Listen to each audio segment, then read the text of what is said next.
un equilibrio entre anabolismo y catabolismo, coordinación y sensibilidad dentro de este crosstalk entre hepatoquinas, adipoquinas, mioquinas, cardiomioquinas, que tener una muy buena vascularización por fenómenos de angiogénesis, una antidifusión mitocondrial y finalmente tener un sujeto antisarcopenia. Este es lo que nosotros tenemos que tener como visión hoy día actualmente como epidemia dentro de nuestra sociedad.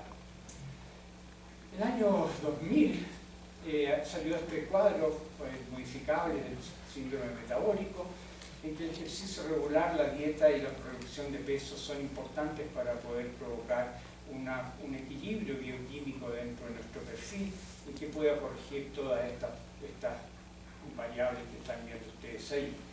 Antes se hablaba que lo más importante era reducir de peso, o si no la dieta y el ejercicio, y hoy día sin dieta y sin reducir de peso, solamente mejorando la condición física, podemos dar cuenta de la reversibilidad que tienen estas variables fisiológicas que nosotros encontramos clínicas.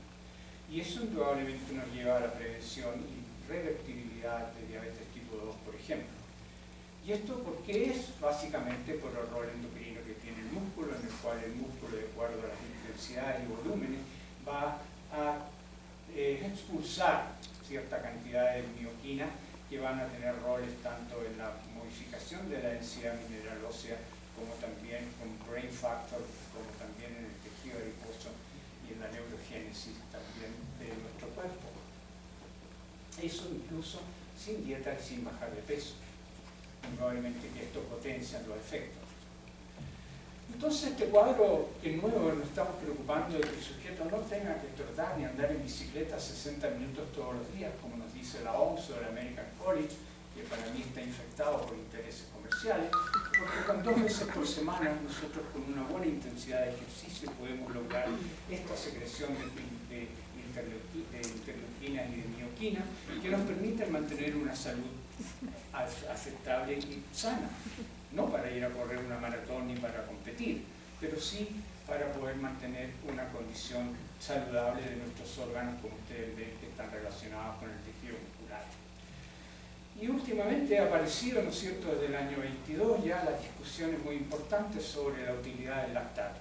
A mi manera de ver hoy día, con las conversaciones con George Brooks, precisamente en Miami, en el American College, me dice, mira Carlos, sí, yo creo que vamos a tener que llegar como indicación médica en las mañanas a inyectarnos un poquito de lactato. Porque ese lactato se ha encontrado que juega roles tremendamente importantes en la microbiota, en la reproducción, es decir, esta ave fénix del lactato que lo estamos combatiendo y tratar de que el sujeto tenga lo menos posible en el deporte me parece justificado, pero en un sujeto que tenga que hacer ejercicio físico y no produce lactato, indudablemente ese sujeto está dejando un margen muy importante de los beneficios que entrega el ejercicio físico. Y entre ellos, ¿no es cierto?, están prácticamente todos estos fenómenos que tienen que ver con fisión y fusión mitocondrial, que dependen también entonces de este nivel de actividad física que nosotros estemos haciendo. Y es así como los seguimientos de Steve Blair, ¿no es cierto?, en el cual podemos observar que él manda muestras y los laboratorios de distintas partes de Estados Unidos y de Canadá hablan y ven la estructura y la función mitocondrial. Podemos observar que durante la vida un sedentario tiene esta actividad y este nivel de salud mitocondrial comparado con el sujeto con buena condición física. No es que hace actividad física, por favor, ese término de actividad física es un término que invita a la recreación, invita a fenómenos que nosotros no tenemos que ver mucho con ellos, sino que nosotros lo que tenemos que hablar es de condición física. El sujeto no mejora su salud mitocondrial si aumenta el número de horas de actividad física, sino que si aumenta el número de ejercicios fisiológicamente adecuados para mejorar la condición física. Y estos son fenómenos que hoy día están tomando mucho énfasis, que es el fenómeno de autofagia, que tiene que ver también, al igual que la función mitocondrial, con múltiples enfermedades cardiovasculares y que al mismo tiempo tiene que ver con esta enfermedad o con esta grasa ectópica que en estos momentos lo que estamos ingiriendo está convirtiéndose, el azúcar que estamos consumiendo por lipogénesis de nuevo en el hígado, en triglicéridos, lo cual está formando y se está haciendo una correlación muy interesante en una pasantía que hice en el Instituto de Imágenes, entre el hígado graso y la sarcopenia. También la grasa ectópica dentro del tejido muscular. Para eso entonces, con todos esos antecedentes reunidos, yo he estado trabajando durante 20 años en un método 1x2x3 que está haciéndose y ocupándose por distintos profesionales de la salud en distintos municipios de muchas partes del mundo.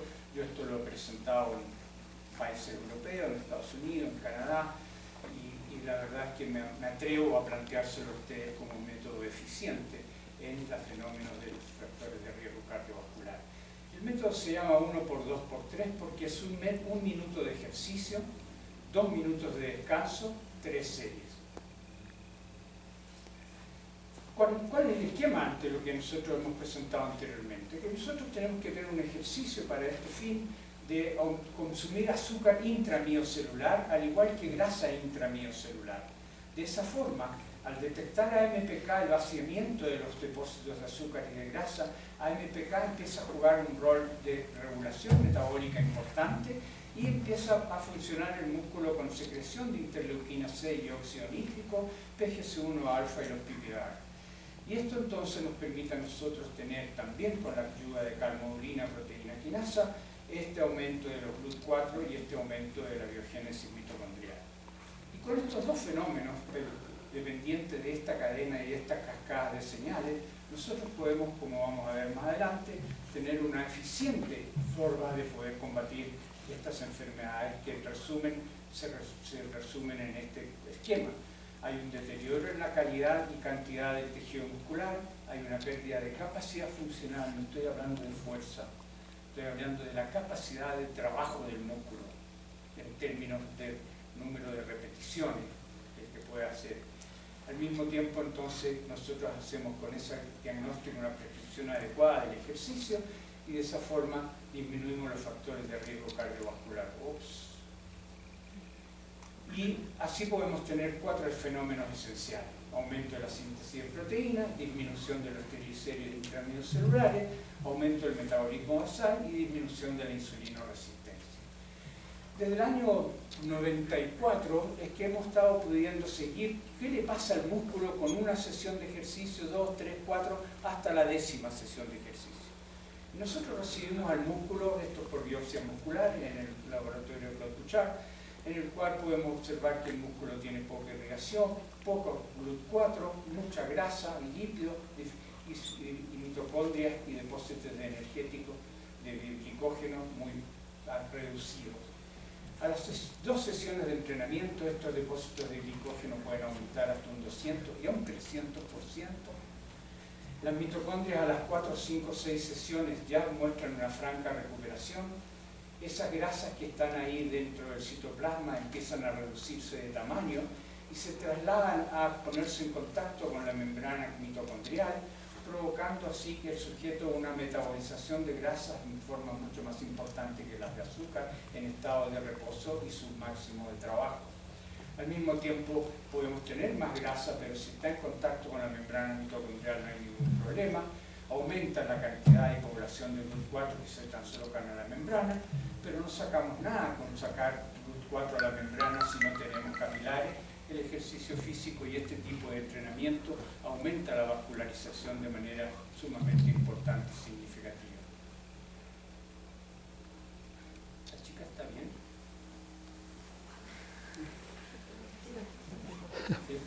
Se quedó dormido.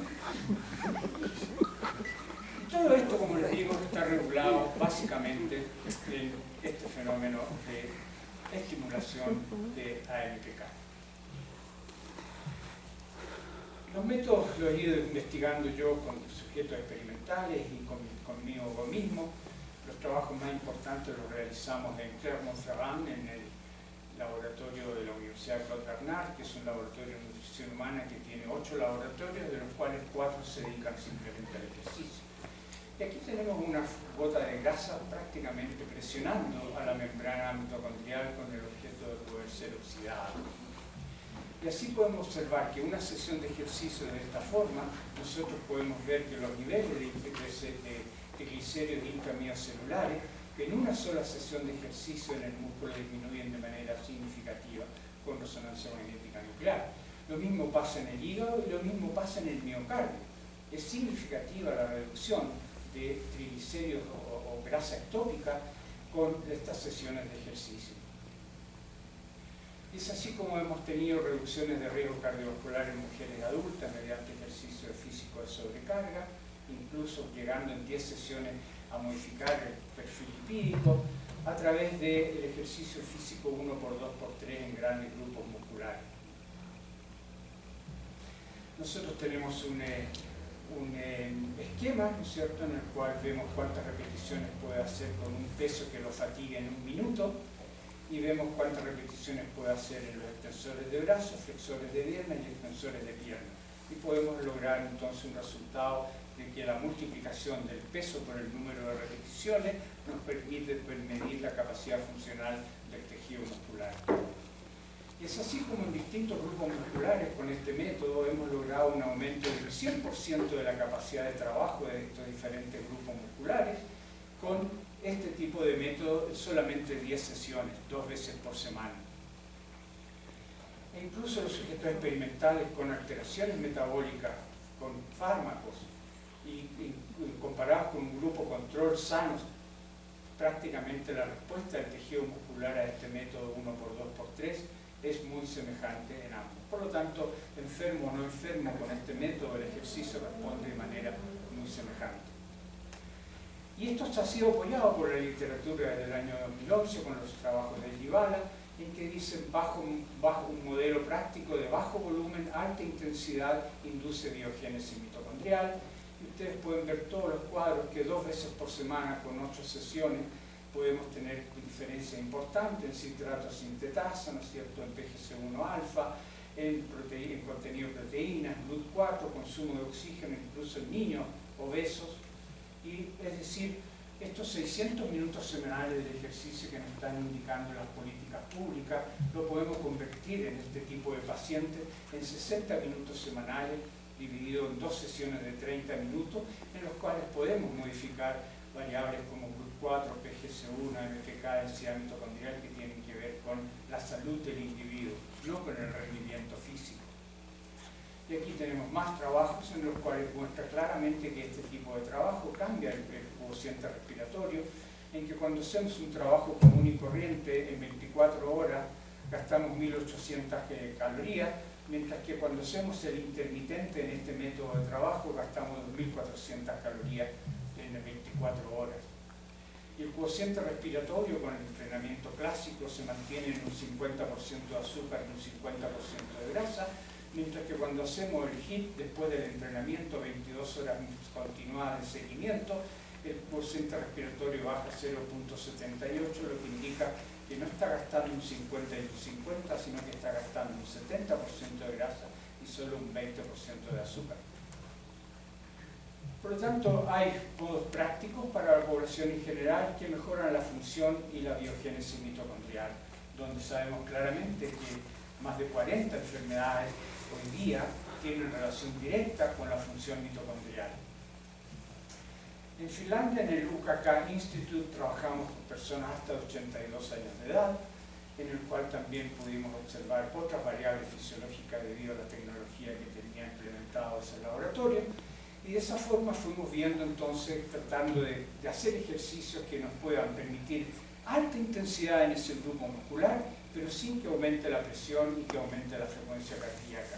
Si estas personas, por contracción isométrica de dorsales, lumbares, aumenta presión, aumenta frecuencia cardíaca, hacemos el mismo ejercicio pero acostado. Es decir, no hemos cambiado la anatomía, lo que hemos cambiado es la biomecánica desde el punto de vista de facilitar la máxima intensidad en un grupo muscular que nos produce lactato, nos produce mioquina y sin estrés cardiovascular. Ya la prensa lo ha difundido en forma muy interesante con datos sobre diabetes e hipertensión. En la Universidad de Madrid estuve 3 años trabajando también en el esta idea y viendo por grupos musculares 17 variables fisiológicas que nos permite este equipo ver con el ejercicio físico en distintas posiciones y en distintos grupos musculares. En definitiva, nosotros lo que estamos tratando de modificar son en principio los niveles de insulina circulante y provocando una actividad física que nos permita, sin la presencia de insulina, estimular a MPK y a MPK estimular a la translocación de los GLUT4 hacia la membrana. Y aquí ustedes tienen una publicación recientemente hecha y en la cual prácticamente todos los factores que estimulan la translocación de GLUT4 son producidos por la contracción muscular. Nuestros ejercicios normalmente terminan con frecuencias cardíacas de 110-120 y en los 2 minutos de reposo pasan nuevamente de 80 a 90 con este método 1x2x3. Tenemos 9 grupos musculares medidos en cuanto a su capacidad de adaptación al entrenamiento físico. Tenemos con las series típicas de 15-10 repeticiones con cargas bastante altas, que ese sujeto puede hacer y levantar en total, multiplicando repeticiones por carga, 2.400 kilos, pero ese mismo sujeto puede hacer con repeticiones de 1 minuto muchas más repeticiones, 38-39, y con cargas mucho más livianas, de 30, 3.400 kilos. Por lo tanto, esto se acerca a una mayor capacidad de trabajo del tejido muscular que esta otra. Por lo tanto, ejercicio físico de mioquina y su relación con sarcopenia y complicaciones cardiovasculares es lo que estamos trabajando actualmente en medir los consumos de oxígeno de los distintos grupos musculares, no corriendo, no pedaleando, donde medimos el consumo de oxígeno hasta el tímpano.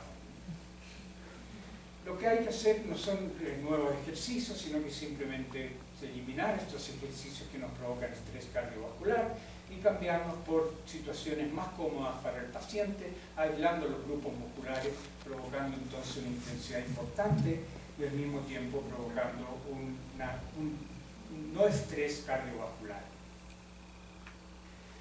Finalmente estamos trabajando simplemente con 3 grupos musculares, que es extensores de brazo, de pierna, flexores de brazo y extensores de brazo y flexores de tronco. Coincidimos en un congreso en París con Kramer, en que él está utilizando la misma fórmula de multiplicar el peso por el número de las repeticiones para saber el volumen de trabajo y la capacidad funcional de ese tejido muscular. Y es así con nuestros cuadros prácticamente semejantes en todos los grupos que estamos haciendo. Este es un grupo del municipio de Zaragoza, en España, en que 40 individuos de 40 años y más tenían glicemias de 140, sin bajar de peso, sin cambiar de alimentación, sin modificar el consumo de oxígeno, sin modificar la composición corporal, normalizaron la glicemia en 8 sesiones. Mi hipótesis de trabajo en estos momentos es que estoy buscando un volumen adecuado de trabajo para el tejido muscular para que sea eficiente su entrenamiento. Y nos hemos centrado básicamente en los extensores de pierna, en los cuales estamos poniéndole a los pacientes 25 kilos. Prácticamente todos los pacientes esta carga de trabajo la toleran bien durante 1 minuto. Cuando el paciente llega, ese paciente hace en 1 minuto 18 repeticiones, 12 repeticiones en la segunda serie y 11 en la tercera serie. Entonces, multiplicando los 25 kilos por 41 repetición, ese sujeto levanta 1025 kilos en unas 3 series. En los dorsales tenemos exactamente el mismo problema, levanta 1000 kilos también en la primera sesión, y en los pectorales también tenemos la misma fórmula y levanta también casi 1000 kilos. ¿Y qué es lo que estamos encontrando? Que al cabo de 10 sesiones, después de haber levantado en la primera grupo muscular, en el segundo grupo muscular, en el tercer grupo muscular, en la primera sesión de ejercicio de 2775 kilos, después puede llegar a hacer 25 repeticiones en los 3 grupos musculares, que por 25 kilos suman 1875 kilos en cada grupo muscular, por 3 grupos musculares levanta 5 toneladas 625. Estos son en 756 pacientes seguidos, no seguidos, sino que evaluados durante 20 años. Por lo tanto, estoy tratando de encontrar de que se me diferencien los grupos de sujetos que son capaces de levantar 5 toneladas y los que no son capaces de levantar 5 toneladas. Y así tomamos un grupo de 50 mujeres perimenopáusicas y los sometimos a estos 3 grupos de ejercicio físico y encontramos que cuando llegaron al programa, el 77% no podía hacer más de 185 repeticiones y todas tenían o dislipidemia, o insulinoresistencia, o diabetes, o hipercolesterolemia, o hipertrigliceridemia. Solamente un 10% pudo hacer más de 185 y no tenían el perfil químico alterado. ¿Y qué pasó al cabo de 10 sesiones? Al cabo de 10 sesiones, prácticamente el 100%, porque esta tuvo neumonía, este se cubrió un cáncer y este no supe qué es lo que le pasó, todos pudieron aumentar en un 100% su capacidad de trabajo y prácticamente todas pudieron hacer entre 185 y 300 repeticiones, lo que llegan a 5 toneladas fácilmente, y se les normalizó el perfil bioquímico.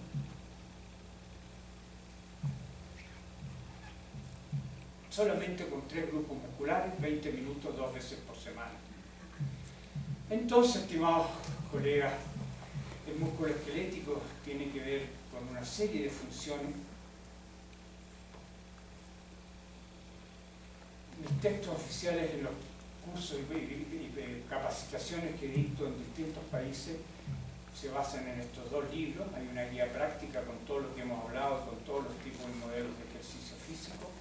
Y estos últimos 2 años he confeccionado un PowerPoint de 150 diapositivas sobre el rol mitocondrial en el ejercicio y sobre las mioquinas. Y todos los años dictamos un diploma online, que solamente son 3 horas cada 15 días de clase, con asesoría permanente. Me llaman por WhatsApp y conversamos la temática que ellos deseen, y estamos entregando este diploma que empieza en abril de este año. Mi ilusión es que este centro se convierta en un centro de rehabilitación física y metabólica. Es decir, el mismo ejercicio que estamos aplicando a un sujeto para que pueda recuperar sus aspectos biomecánicos, pero es hipertenso y diabético, ese mismo sujeto en esa misma sesión, modificándole su carga de trabajo después de haber hecho la rehabilitación propiamente tal, en esa misma sesión, podemos agregarle un suplemento y poder combatir su hipertensión, diabetes, porque ¿qué saco yo con caminar bien después de una rehabilitación si después tengo problemas de diabetes, hipertensión, hipertrigliceridemia, otros riesgos cardiovasculares, siendo que los puedo abarcar en el mismo momento de su terapia?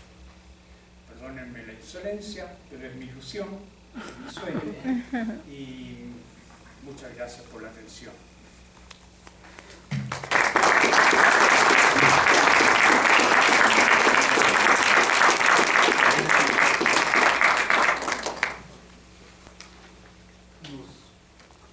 Bien, Carlos, ¿alguna pregunta? ¿Alguien tiene alguna pregunta, algún comentario? Sí, Francisco. Hola, doctor, ¿qué tal? Francisco Figueroa, médico de aquí del instituto. Han evaluado, por ejemplo, están hablando de que la concentración de grasa a nivel de órgano, que es básicamente cavidad abdominal y músculo, pero hablando de cavidad abdominal, ¿hay diferencias en lo que han estudiado en cuanto a marcadores y descenso de esos niveles de grasa, si el ejercicio se concentra en centro de cuerpo o si se trabaja a nivel periférico? ¿Hay diferencia? No hay diferencia. Pero definitivamente la grasa ectópica que está en los órganos propiamente tal es mucho más lábil que la grasa visceral. Es mucho más fácil de metabolizar que la grasa visceral en el promedio, con las diferencias interindividuales que existen en cada persona. Pero el hecho de poder mejorar con extensores de piernas, tú mejoras hasta la grasa del miocardio. Y segunda pregunta, más en cuanto al método, ¿notaron diferencia si se trabaja primero el tren inferior y luego los 2 segmentos superiores o viceversa? No. El protocolo que yo estoy utilizando es muy rígido con el objeto de no estar contaminado, pero normalmente partimos con las extensiones de pierna. Ahora, la mejoría del 100% de la capacidad funcional del músculo es mucho más rápida en los tren superior porque está más atrofiado que el tren inferior. Así que efectivamente creo que para la insulinosensibilidad el entrenamiento del tren superior es mucho más eficiente que el tren inferior. Correcto, gracias. Carlos, un comentario. Conozco tu método, de hecho lo utilizo en mi práctica, yo soy médico clínico y te he oído conferencias cuando tú te refieres a cómo se va a dosificar la carga, el peso, es a la fatiga después de lo que estás levantando después de un minuto. No estás, o sea, los métodos tradicionales para saber a qué intensidad estamos haciendo el ejercicio, de acuerdo a tu método, no empatan. De hecho, yo me he medido qué es lo que pasa con tu método y con algunas otras variantes de ejercicio físico, y realmente tu método no aumenta frecuencia cardíaca. O sea, si hablamos que para intensidad una variable es frecuencia cardíaca, consumo de oxígeno, METs, realmente cuando hace uno tu método llega uno a la fatiga y prácticamente no hay estrés. Ya nos explicaste que a pesar de que no se cumple ese requisito, fisiológicamente y metabólicamente hay resultado. Entonces, en ese sentido, sí, tú no estarías de acuerdo en que se siguiera usando ese concepto tradicional de que hay que medir frecuencia cardíaca para llegar a una intensidad máxima y que realmente redunde en beneficio. ¿Es así? En absoluto.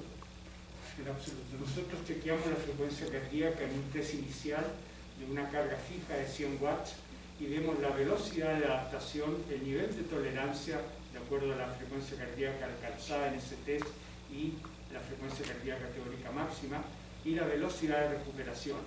Cuando nosotros vemos que el sujeto no termina en el test de 6 minutos, a los 4 minutos no puede más por dolor de pierna, sin embargo está con una frecuencia cardíaca baja, o al contrario, está muy alta y no puede seguir trabajando por dolor de pierna, indudablemente la frecuencia cardíaca la dejamos de lado y solamente nos preocupamos de intoxicar la masa muscular que nosotros o que él tenga más ávida de poder entrenar. Carlos, ¿habría algún límite, algún toque que tendríamos que tener cuidado para no...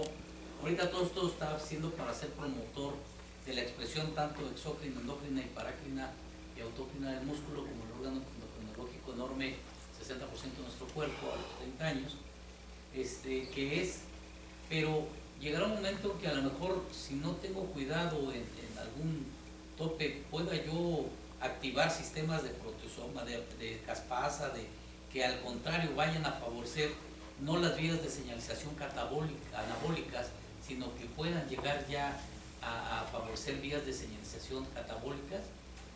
Tu pregunta es muy atendible porque estamos hablando de pacientes con factores de riesgo sedentarios que nunca han hecho ejercicio y de 10 sesiones. Es decir, estamos sacándolos de esa inercia. Este programa está destinado a estas personas, básicamente. Entonces, ese tipo de señales tan finas, se ha podido observar de que ni siquiera le hace caso, un gordo no le hace caso al estímulo del ejercicio, no es lo suficientemente importante para llegar a estimular todo este tipo de variables que tú mencionaste. Entonces, aquí hay dos factores muy importantes. Un factor de que son sujetos para sacarlo y recuperar la característica histoquímica del músculo, en primer lugar. En segundo lugar, aumentando la capacidad funcional de él y que independientemente pueda hacer o no hacer este tipo de señalizaciones que tú estás funcionando. Yo no lo he estudiado a ese nivel. Y el segundo cosa que es muy importante, que el principio del aumento de la carga o de progresión de la carga a medida que va aumentando, tampoco es importante porque manteniendo esas mismas cargas durante 3 años que hemos tenido pacientes, 2 veces por semana, mantienen sus niveles, el mismo trabajo, le es más fácil, pero es suficiente para estimular los fenómenos de prevención de riesgos cardiovasculares. Muy bien, muchas gracias. Disculpe, doctor, dentro de su parte, bueno, dentro de su programa que mostró, viene como el volumen, pero a estos pacientes les está poniendo algún calentamiento previo a ese tipo de ejercicios de fuerza directo, llegan a hacer la carga. Nada de masaje, nada de hablar de religión ni problemas sentimentales.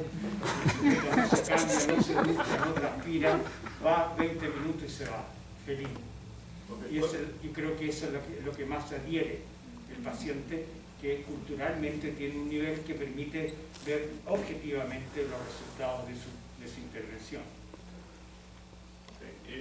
¿Por qué decidió 25 kilos? O sea, si de verdad quiere como reproducir este método. En un principio estaba haciendo 9 grupos musculares, una carga de trabajo que agotara ese grupo muscular en 1 minuto.